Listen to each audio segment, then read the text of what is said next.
Orang saya cuma tanya jawaban. Assalamualaikum warahmatullahi wabarakatuh. Hai anak-anak, bertemu lagi dengan saya Ibu Sandra dalam mata pelajaran Bahasa Indonesia. Di video kali ini kita akan bersama-sama membahas tentang teks diskusi.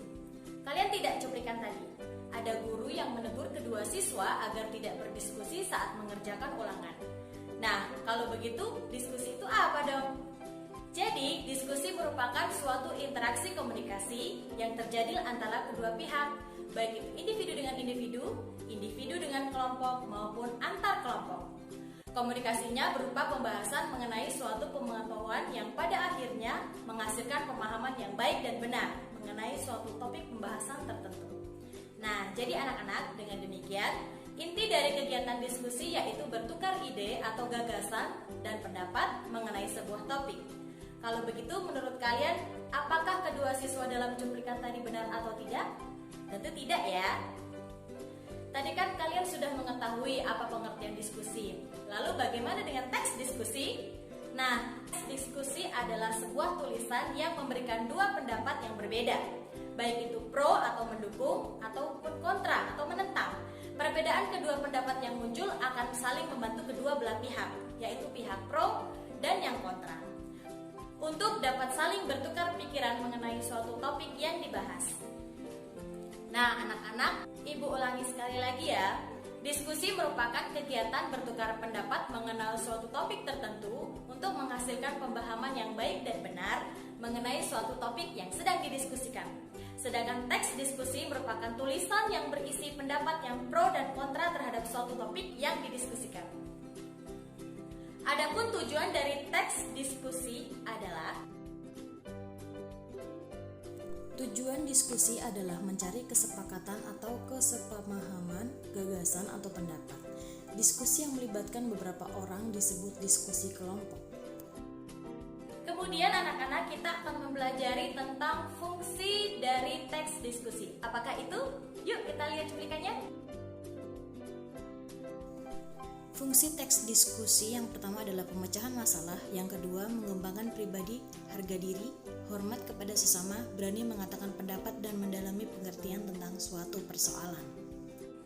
Selanjutnya kita masuk ke dalam struktur teks diskusi. Apakah itu?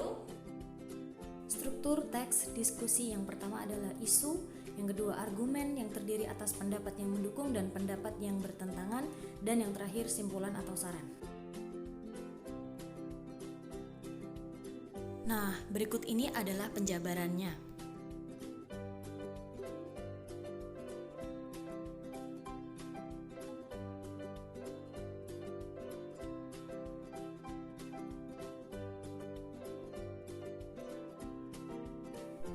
Nah, anak-anak, berikut adalah ciri kebahasaan dari teks diskusi.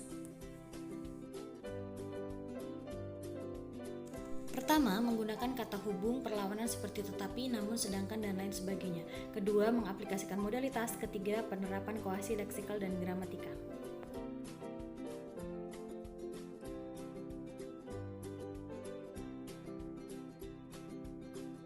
Nah, anak-anak, jenis-jenis dari teks diskusi itu ada banyak. Apa saja? Jenis teks diskusi meliputi seminar, sarasehan, simposium, diskusi panel, kongres, muktamar, dan lokakarya.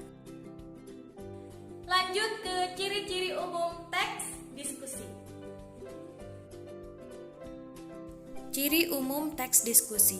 Untuk lebih mudah membedakan antara teks ini dengan teks yang lainnya, kalian dapat mencermati karakteristik dari teks diskusi berikut ini.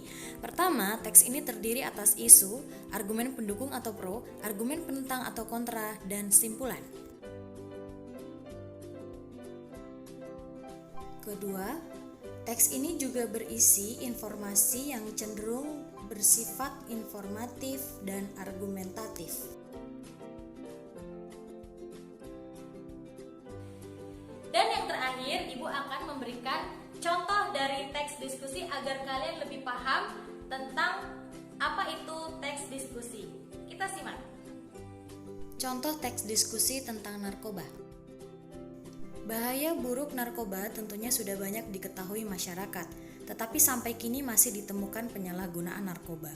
Narkoba adalah narkotika dan obat-obatan berbahaya, merupakan zat adiktif atau psikotropika yang dapat memberi efek candu atau ketagihan pada pengkonsumsinya serta menimbulkan dampak buruk pada kesehatan tubuh bila digunakan terus-menerus dalam dosis yang sangat banyak. Contoh bahaya yang disebabkan oleh narkoba dan banyak buktinya antara lain mengganggu kinerja jantung, gangguan pembuluh darah dan menyebabkan tekanan darah meningkat, kerusakan otak, gangguan pada paru-paru, gangguan fungsi reproduksi, turunnya nafsu makan hingga akhirnya mengurangi berat badan, sering mual dan muntah-muntah, dan yang terakhir AIDS. Tetapi narkoba tidak sepenuhnya buruk jika digunakan dengan benar. Zat-zat jenis psikotropika ini sebenarnya masih digunakan dalam dunia kedokteran, misalnya untuk melakukan bius pada pasien maupun yang ada dalam suatu obat khusus, tetapi dosis yang sangat kecil sehingga tidak menimbulkan bahaya. Ketika kita sudah mengetahui bahaya-bahaya yang disebabkan oleh narkoba, bijaknya kita menghindari penyalahgunaan narkoba dan kita perlu lebih berhati-hati karena pergaulan zaman sekarang yang makin bebas. Oke anak-anak, setelah kita mempelajari apa itu semua tentang diskusi dan teks diskusi, maka kita sudah sampai ke akhir dari pembelajaran kita pada kali ini. Cukup sekian yang Ibu bisa sampaikan, semoga bermanfaat dan jangan lupa belajar di rumah. Kurang lebihnya mohon maaf. Wassalamualaikum warahmatullahi wabarakatuh. Sampai jumpa di video-video berikutnya. Dadah.